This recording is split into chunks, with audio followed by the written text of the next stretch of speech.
Muy bien.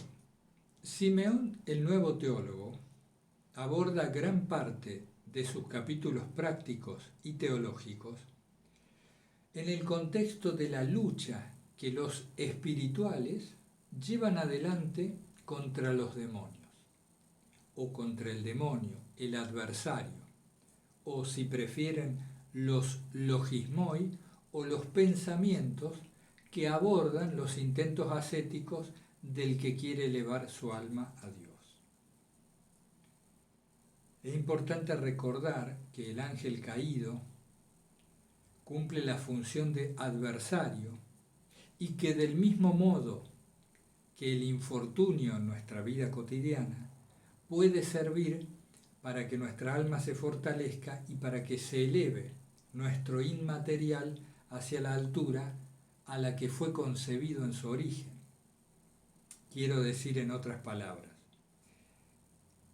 hay distintas concepciones de este tema de lo demoníaco, incluso dentro de los participantes del curso, que ahora se han sumado gente de la Iglesia Luterana, a quien damos la bienvenida, hay gente de la Iglesia Bautista y hay algunos participantes que no profesan ninguna religión.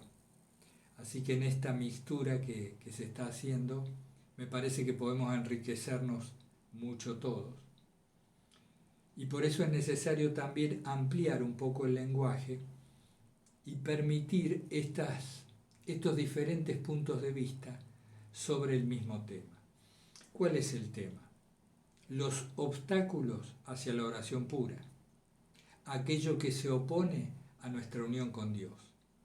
Y en el lenguaje de Filocalía, en general, esto se llamaba el demonio, el adversario, los logismoi o los pensamientos carnales, la ley de la carne, etc. Fíjense que nos sorprende, me sorprendió, el párrafo o el capítulo 46, que dice así, vamos a leerlo y después lo conversamos un poco. Dice Simeón, el nuevo teólogo, la contrición del corazón, excesiva y fuera de tiempo, oscurece y enturbia la mente, anula la oración pura y la compunción del alma, lleva fatiga al corazón y por lo tanto dureza y ceguera. Con estos medios los demonios provocan la desesperación de los espirituales. Qué interesante. Porque fíjense que está diciendo que algo que lleva a la desesperación del espiritual, del asceta, del monje, del esicasta, en suma, algo que puede llevarnos a la desesperación a nosotros, que aunque no quedamos inscriptos en las denominaciones anteriores, igualmente somos gente que busca la unión con Dios. Nos puede llevar a la desesperación, la compunción fuera de tiempo o excesiva. Perdón, quiero corregirme, la contrición fuera de tiempo o excesiva. Exactamente. Que dice que anula la oración pura y la compunción del alma. Es cierto, la compunción, ¿se acuerdan ese dolor dulce del corazón? Cuando uno caía en cuenta de la propia falta, del propio error, y comprendiendo la raíz de esto, a veces hasta derramaba lágrimas. Esa compunción que viene con la redención en el mismo acto. Decíamos en alguna clase que compunción era la mezcla, la mixtura entre el dolor por el pecado cometido y la alegría de sentir la redención en la misma comprensión. Al comprender lo ocurrido, ya me sentía unido a Dios nuevamente y esto daba una dulzura dentro del marco del dolor. Eso es la compunción, muy propia de los esicastas que practican la oración continua. Y mientras la practican, sin querer, de improviso, irrumpe en ellos este dolor del corazón que los redime. Es distinto esto a la contrición excesiva, a ese machacarse, a ese rumiar el pecado producido. Es una mortificación inútil y perjudicial, más aún cuando se da fuera de tiempo. Es decir, ya pasó la situación, ya te reconciliaste, ya estás en paz con Dios, sigue tu camino. No, hay una parte de la mente que vuelve y vuelve y vuelve. Y esto podría ser una trampa o un laberinto de la mente que nos deja desesperados. Eso es lo que dice Simeón. Cuidado con eso, nos enfatiza. Quiero repasar una parte. Fíjense que además con qué belleza se expresa, ¿no? Con qué belleza se expresa. Dice que anula la oración pura y la compunción del alma, lleva fatiga al corazón. Esto me hace acordar lo de la fatiga moral, ¿no? Lleva fatiga, una pesadez al corazón. Y por lo tanto lo endurece y lo deja ciego. La fatiga del corazón lo endurece y lo deja ciego. Con estos medios los demonios provocan la desesperación de los espirituales. Muy interesante. Es como si nos abordaran por donde no esperamos. La desesperación nos puede llegar por el lado menos pensado, porque con mucha facilidad esta contrición excesiva y a destiempo, con mucha facilidad, puede hacerse pasar por el dolor genuino de quien quiere unirse a Dios, de un arrepentimiento verdadero y profundo. Como en todo lo espiritual, la moderación siempre es la norma. Y aún en estas cuestiones, en la contrición, en la compunción, aún en esto hay que ser moderados. No machacar sobre la herida, curarla, limpiarla, vendar la herida y dejarla estar. No abundar excesivamente en ello. Bien, ese es un tema de mucho interés. Después, esta desesperación en la que puede caer el espiritual, el asceta, tiene otros dos enemigos que explica con mucha claridad Simeón ya en estos primeros 58 capítulos. A veces es la familia, la propia familia. Al monje que se retiraba al desierto se le presentaba a la familia con ternura, con calidez, pidiéndole que no se aparte, que volviera a casa, que no se sometiera a rigores innecesarios, es decir, disfrazado en un afecto cálido, familiar, se atacaba el propósito de alejamiento, de la xenitía del monje. Ustedes saben que quienes se han consagrado y viven en un monasterio seguramente recuerdan con facilidad cómo al momento de pronunciar los votos o al momento de iniciar el noviciado, la familia se presentaba como un problema. Ellos, cuando venían a decirnos cosas que se oponían al propósito, y la familia como apego interior que nos tironeaba la vocación, y nos decía, no vayas para allá. También se puede ser un buen cristiano en medio de la familia. Y claro que sí, ¿quién lo duda? Pero a veces se dicen cosas correctas y santas con un propósito que sirve a apartarnos de la vida espiritual a la que a lo mejor somos llamados. Entonces dice Simeón que la familia se presenta bajo el disfraz de la calidez, del amor, con argumentos persuasivos, y que si viene a resultar que por obra de la gracia y de nuestra determinación firme no nos dejamos seducir por estos discursos, de repente este amor y esta calidez se torna en odio, dejando al descubierto el verdadero hacedor de estos discursos, que vendría a ser el demonio, los logismoi, o aquellos que intentan apartarnos de la vía elegida. Fíjense, es muy interesante este aspecto, porque sin duda que no estamos hablando de las personas de nuestra familia, ni estamos hablando de nuestra familia en sí. Esto viene a ser una especie de arquetipo o de fuerzas en pugna que a veces utilizan como instrumentos a personas que conocemos.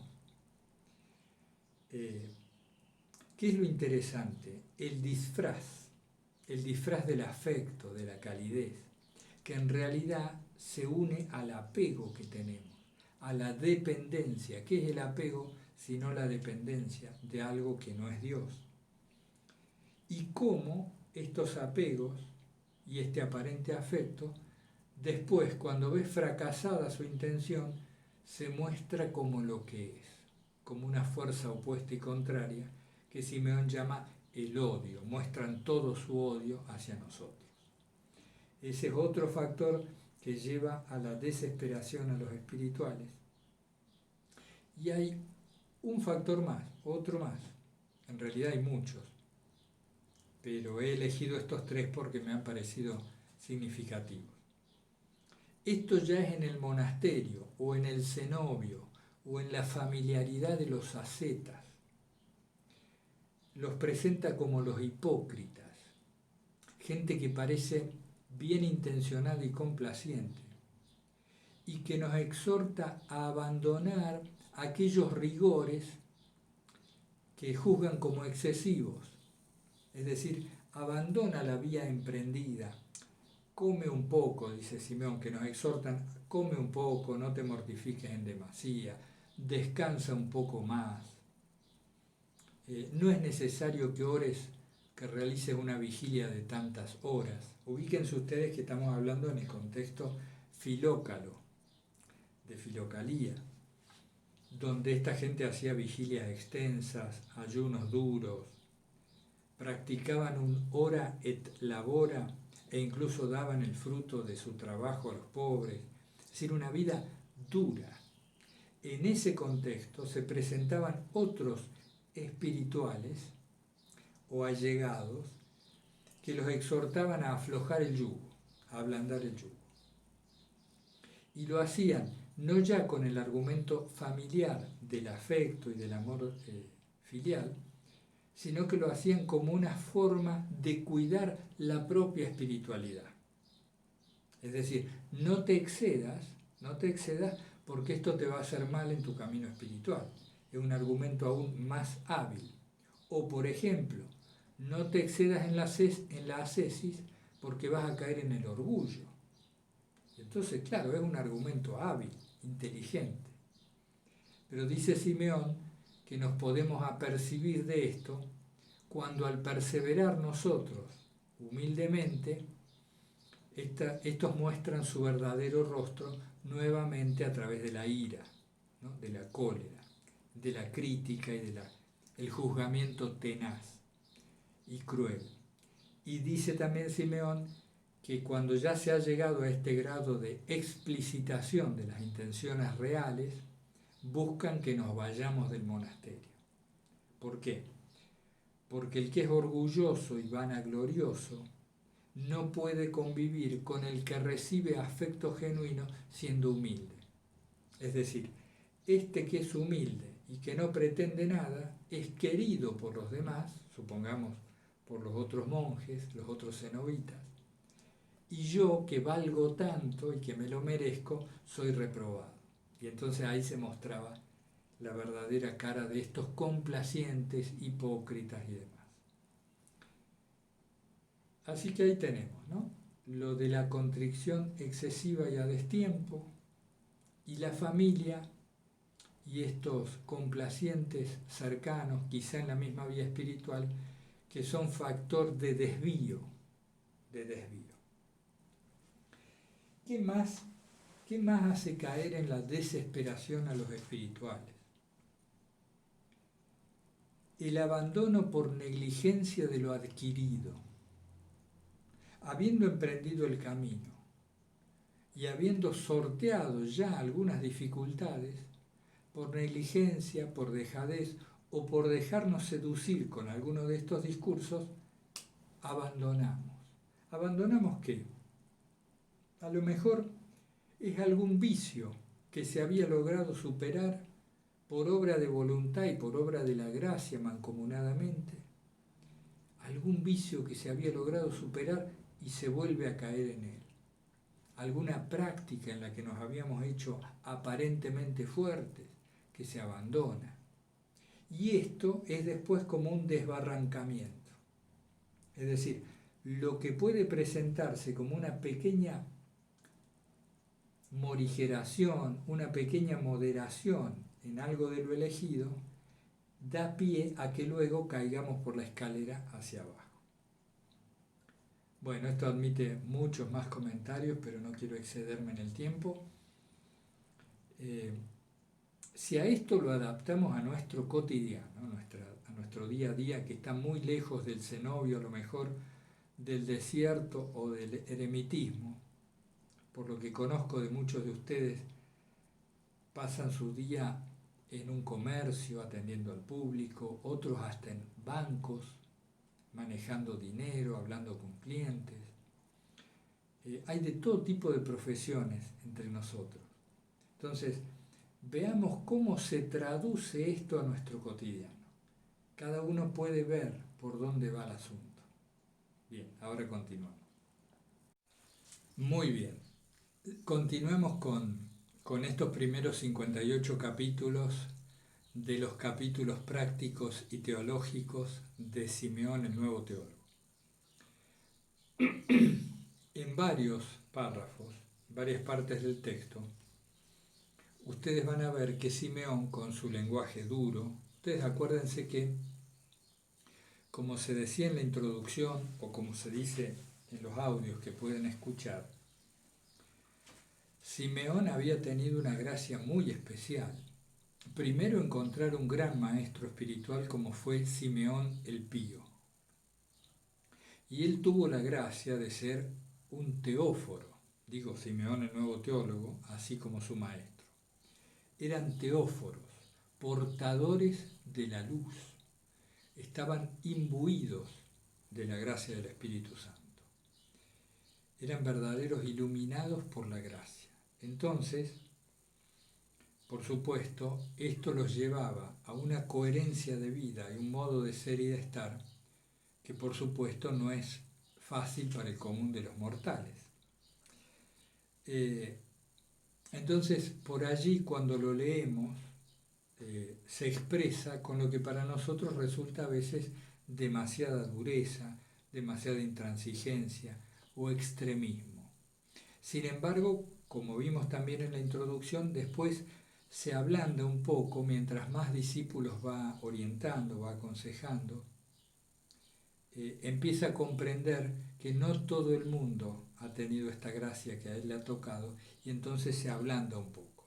Sin embargo, esto es como una concesión que Simeón el Nuevo Teólogo hace, porque él tiene muy claro que solo la entrega radical a la voluntad de Dios mediante la obediencia al Padre Espiritual es el mejor modo para llegar rápidamente a hacernos similares a ese estado original de imagen y semejanza con Dios. Simeón lo dice con mucha claridad. ¿Qué quiere Dios de nosotros? Dice, quiere que no pequemos. ¿Qué quiere Dios de nosotros? Que no pequemos. ¿Y qué es pecar? Leyendo los párrafos, ¿no? ¿Qué es pecar? Pecar es apartarse de esa imagen y semejanza original en el Espíritu que Dios nos dio. ¿Vieron, hermanas y hermanos, que nos resulta antinatural, nos resulta forzado lo que debiera ser natural en nosotros?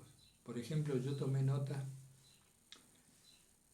¿Qué es no pecar? Manifestar la imagen y semejanza. Nos resulta extraño lo natural.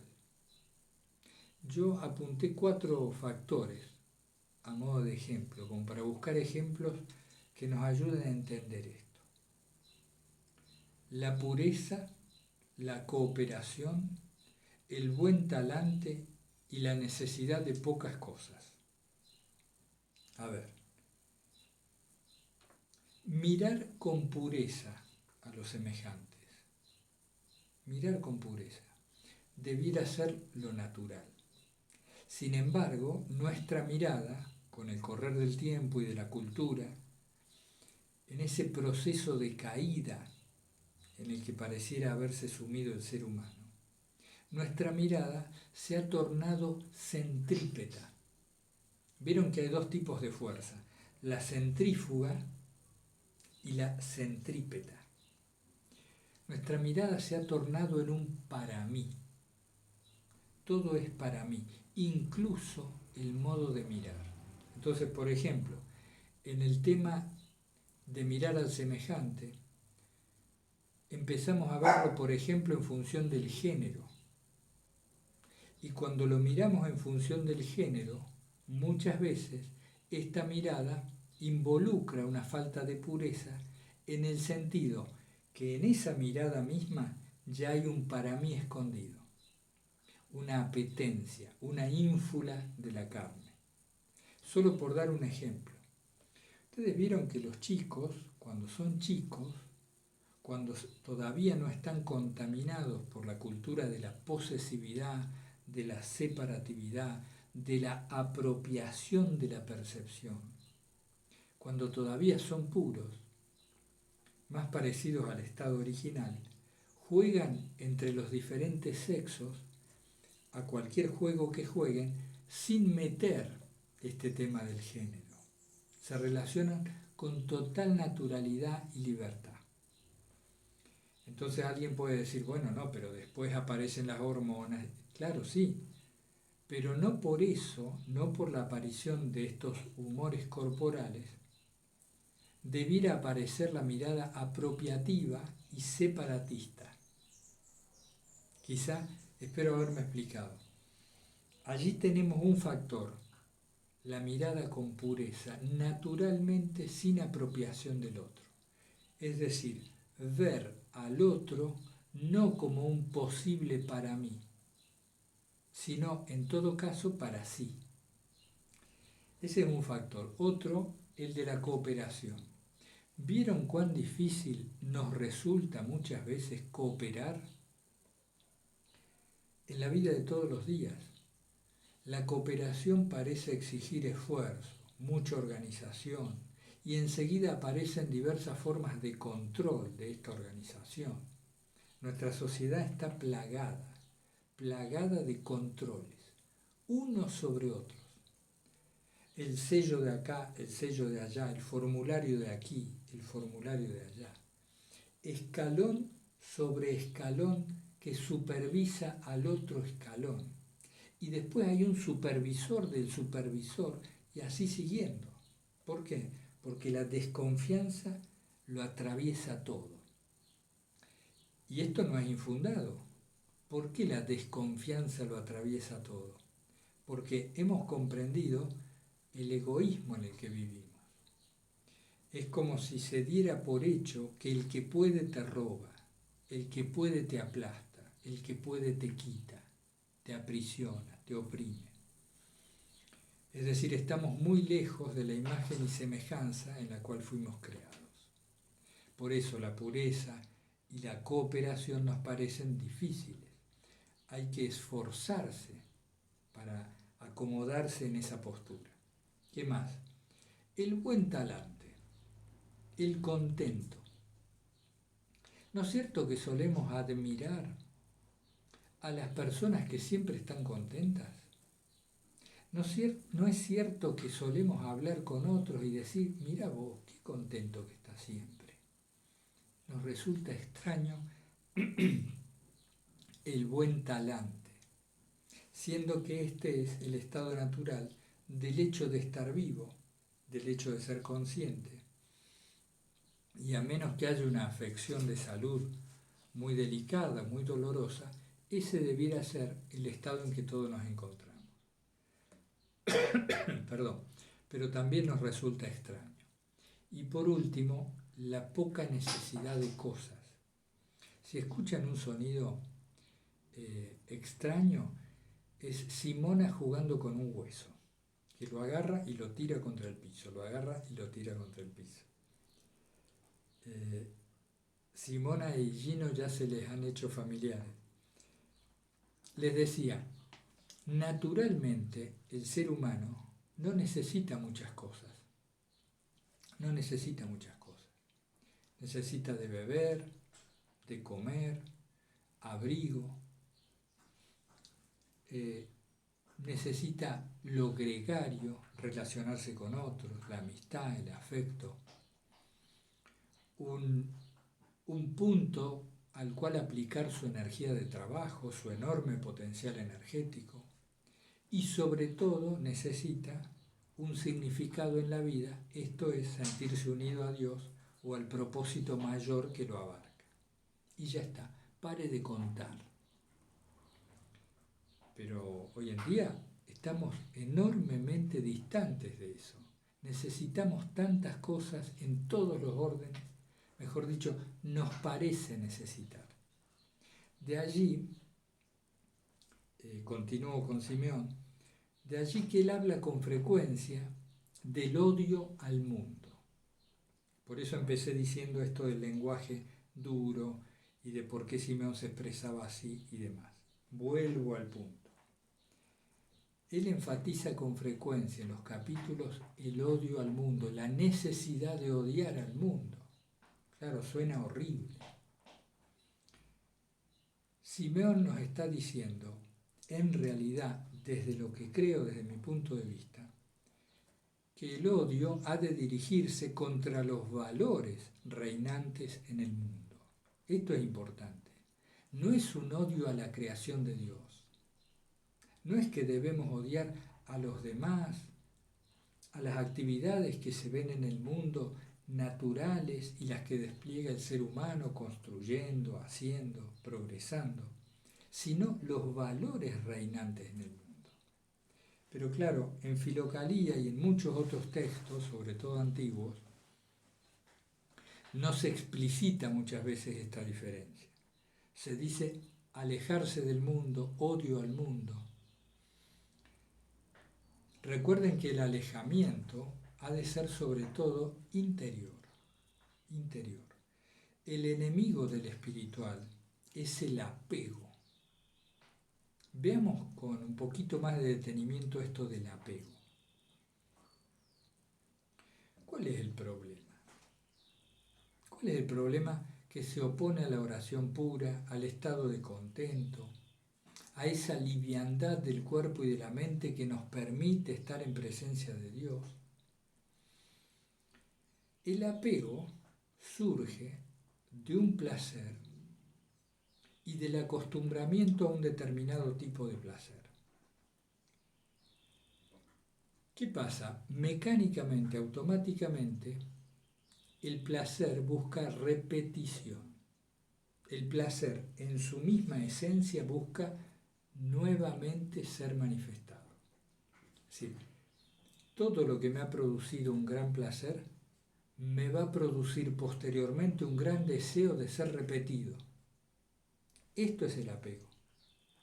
Mientras más repito ese placer, más apego tengo, más deseo de repetición. Y esto va grabando una huella bien profunda en el cuerpo y en la mente. Y hace tremendamente difícil luego despegarse, aun cuando comprendemos la necesidad de despegarnos. Entonces, no hay odio al placer. El placer es algo que está inscripto en la naturaleza humana y puede contribuir a la elevación espiritual. Pero todo depende de la medida del placer, la oportunidad del placer y si el placer ha venido a nosotros providencialmente o si nosotros encaminamos nuestra vida buscando el placer a todas horas, confundiendo el placer con la plenitud que en realidad buscamos. Una cosa es el placer y otra cosa es la plenitud de la gracia, felicidad profunda y perpetua, independiente de cualquier situación o circunstancia.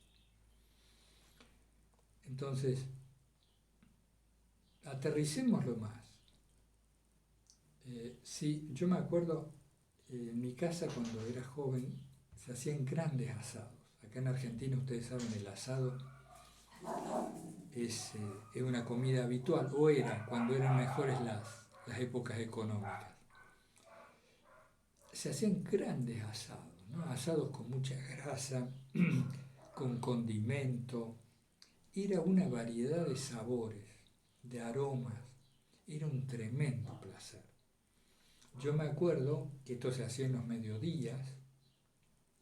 Después, lo único que cabía era la siesta, irse a dormir, porque no había forma de seguir haciendo cosas con tremenda carga para digerir. El cuerpo necesitaba ponerse en reposo para digerir esa cantidad de alimento.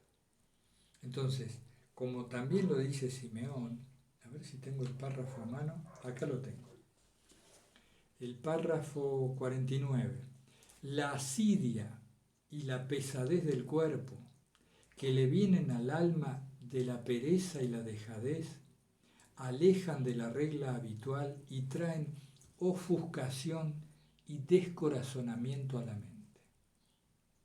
Entonces, en el corazón nacen pensamientos de vileza y blasfemia, y quien es tentado por el demonio de la asidia ya no es capaz de entrar en el lugar acostumbrado de la oración, etcétera, etcétera.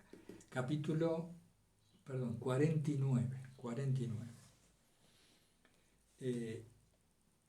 Era tal cual. Uno se levantaba de esas siestas y realmente pensar en algo espiritual era imposible. Y ya al rato la mente buscaba decir, a ver, ¿qué podemos comer ahora? Esto lo conocemos todos. El apego resulta de una habituación a cierto tipo de placer. Entonces la memoria, cuando encuentra carencia de plenitud, se aboca a lanzarnos recuerdos de los placeres que hemos tenido para guiar nuestra conducta a la repetición. ¿Y qué sucede? Que si nos dejamos estar en esto, no lo veamos moralmente, veámoslo prácticamente. Si nos dejamos estar por este camino, terminamos con un montón de necesidades, tremenda cantidad de necesidades que nos ocupan todo el tiempo, nos embotan la mente, nos aletargan el cuerpo y nos someten a las pasiones, a los humores. Después, pensar en rezar o en percibir la presencia de Dios en lo cotidiano es algo imposible. Ni siquiera lo concebimos. Bien. Ese era un aspecto. Entonces, el odio al mundo se refiere a los valores que reinan en el mundo. Y uno de esos valores es confundir el placer con la plenitud y la felicidad, el bienestar inmaterial que todos buscamos. En alguna otra ocasión quizá lo hemos dicho, pero vale la pena creo recordarlo. Me acuerdo un ejemplo que se me dio hace muchos años. Dice, cuando un matrimonio se casa, cuando una pareja se enamora, luego se casa, se van a vivir juntos. ¿Qué anhelaban cuando se conocieron y dijeron, casémonos, unámonos, vivamos toda la vida juntos? ¿Qué anhelaban en medio de ese amor, en medio de la pasión del enamoramiento? Anhelaban un intangible. Ese intangible era ser felices juntos, estar muy bien juntos, compartir la vida. Al cabo de 10 años de matrimonio, por decirlo arbitrariamente, se encontraban con que habían conseguido muchos tangibles que se habían propuesto también, a lo mejor una casa, 2 autos, incluso hijos, etcétera, etcétera, progreso en sus profesiones, pero el intangible estaba ausente. Habían fracasado en lo esencial, el intangible, lo espiritual. Ya estaban desunidos entre ellos, no se soportaban mucho, etcétera, etcétera. Esos son los valores del mundo, los que nos llevan a creer que en lo material, en los objetos, está eso que busca el corazón de todo ser humano, que se llama felicidad, pero que bien traducido es permanecer unidos a nuestro origen, que es Dios. Porque, y ahora vamos a abordar precisamente a raíz de esto, cuando uno permanece unido a Dios, desaparece el temor. No hay más miedo. Sobre todo no hay más miedo a la muerte. Y cuando un ser humano se libera realmente, y no intelectualmente, realmente del miedo a la muerte, se transforma. Y allí es cuando se le transfigura el mundo y empieza a ser un teóforo, un portador de la luz. Muy bien, hermanas y hermanos, continuemos con Simeón, el nuevo teólogo. Gino, ya en vez de disimular lo que ocurre con los perritos, los integramos, los sumamos. Simeón el nuevo teólogo, Simeón el nuevo teólogo, como ustedes ven, tiene mucha densidad de contenido. Entonces nos vemos obligados a elegir de entre los capítulos que leemos los que nos parecen más interesantes para nosotros en el momento actual. Recién me olvidé de mencionarles, cuando hablaba de la familia y de los hipócritas complacientes y demás, más o menos está en torno al capítulo 8 y el 13. Digo por si no tienen tiempo de leer todo el texto y les interesó ese tema. Entre el capítulo 8 y 13. ¿Qué más? Hay un párrafo que a mí me ha gustado mucho, que les voy a leer, que es el 51. Fíjense cuánta riqueza esconde o muestra.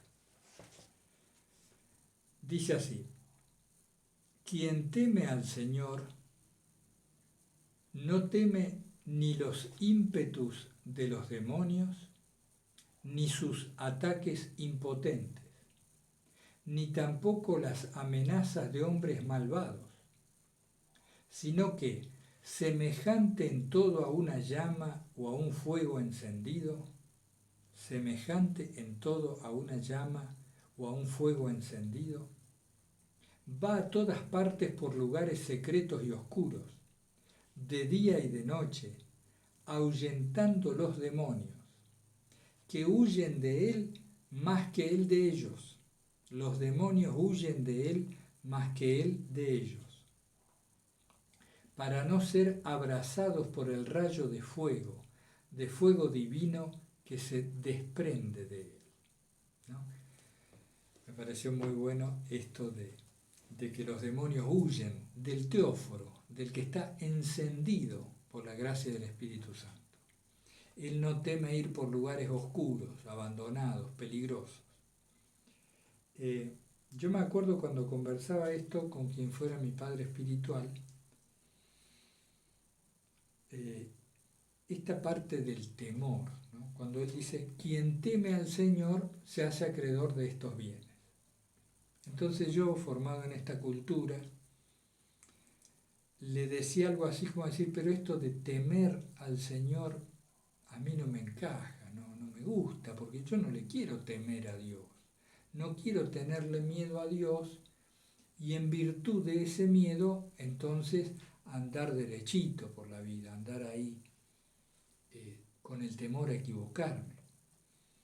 Y él, comprendiendo esto, me decía que siempre había tomado el temor de Dios, el famoso temor de Dios, como un sentimiento de profunda reverencia, que puede tener algo de temor en cuanto a la inmensidad.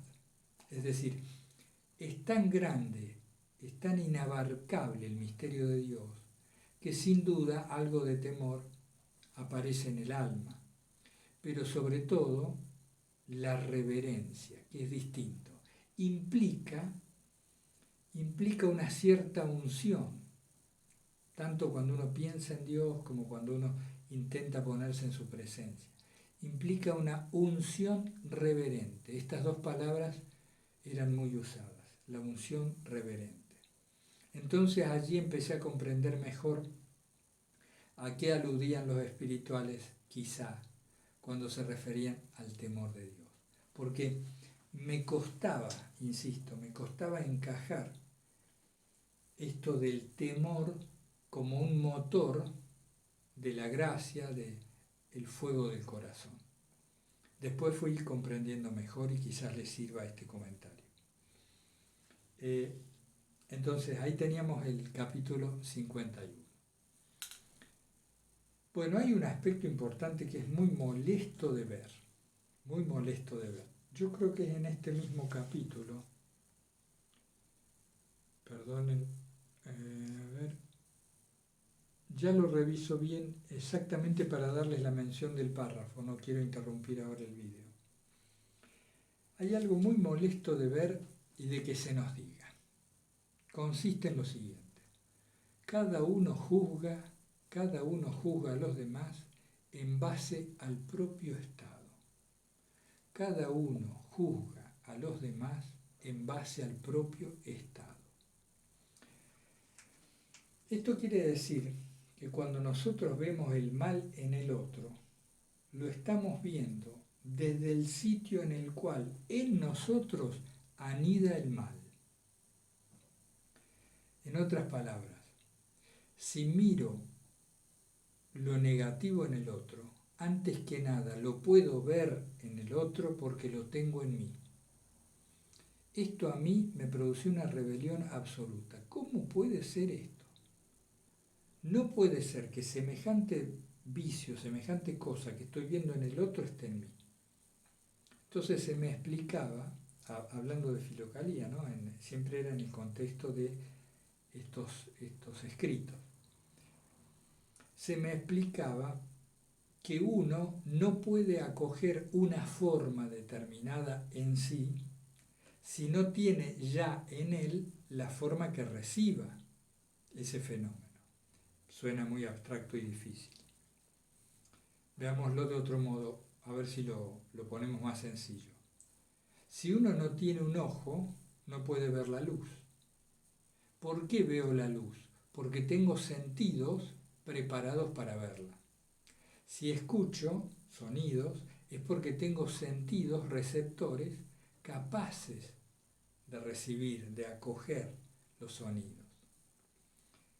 Si percibo el mal en el otro, por ejemplo, esta persona tiene mala intención, tiene un motivo escondido, ¿qué querrá hacer esta persona? ¿No? La sospecha, por ejemplo. Si percibo sospecha, es porque la tengo en mí. Tengo en mí la forma preparada para recibir ese mal que veo. No quiere decir exactamente que yo esté ejerciendo eso mismo que critico. No, puede que no. Pero sí que hay una formación interior en mí capaz de percibir eso. Por otra parte, mi atención se está concentrando en eso del otro. Vieron que hay gente que, recién hablábamos de la gente que siempre estaba contenta. Asimismo, con frecuencia esa misma gente nunca desconfía de los demás. Presta dinero y no exige una firma a cambio, o presta un objeto y no dice cuándo me lo vas a devolver. Hay gente así, ¿verdad? Hemos conocido a lo mejor un abuelo nuestro, un vecino,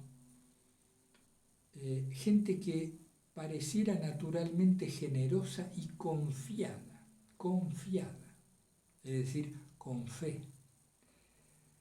¿Esto por qué ocurre? Porque no tienen en ellos maldad, no tienen la maldad en ellos, por lo tanto no la conciben siquiera en los demás. Creo que esto zanja el tema y lo explica claramente, ¿verdad? Qué interesante esto y qué doloroso también, cuando tomamos conciencia. Fíjense, cada vez que estamos criticando, y esto es muy común viendo las noticias, hablando de otros, cada vez que juzgamos con dureza, aun si llevamos la razón, aún, porque aquí no estamos hablando de si tenemos razón o no, sino de a qué dedicamos nuestra atención, a dónde la aplicamos y qué conformación, qué morfología adquiere mi espíritu en ese momento capaz de juzgar así. Me estoy haciendo lo mismo de aquello que critico en cierto modo. Es muy doloroso de ver, pero muy sanador, muy elevador, cuando uno lo ve, lo comprende, lo acepta y dice, bueno, a ver ahora cómo miramos. Bien, ¿qué otro tema? Bueno, ahí tenemos bastante ya.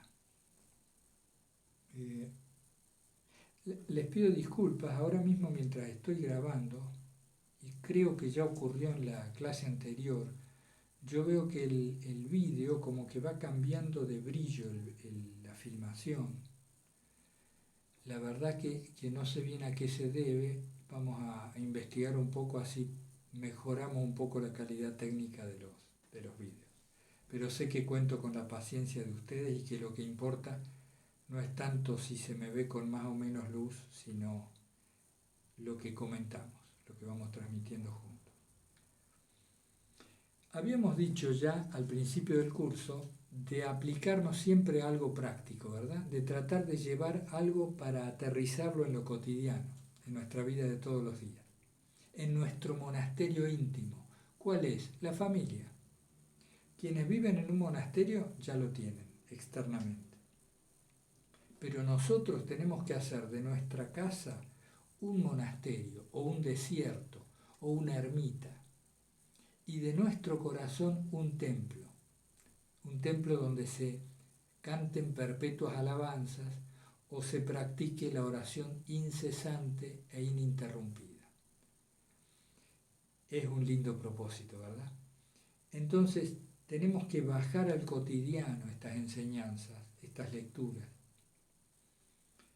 Y en esta ocasión, así como el otro día hablábamos del tema de tener en cuenta que si hay una sola persona con quien no soy caritativo, eso ya derrumba de por sí todo el edificio de cualquier ascesis que esté llevando adelante, decía Simeón. En este caso les agrego un poquito más un tema de interés, dos temas de interés, perdón. Uno es el de la postura corporal. Fíjense qué tiene que ver esto. Vieron que habitualmente buscamos todos un buen estado, un bienestar, un modo de ser y estar en el mundo y entre las cosas correcto, adecuado, cercano a lo espiritual al menos.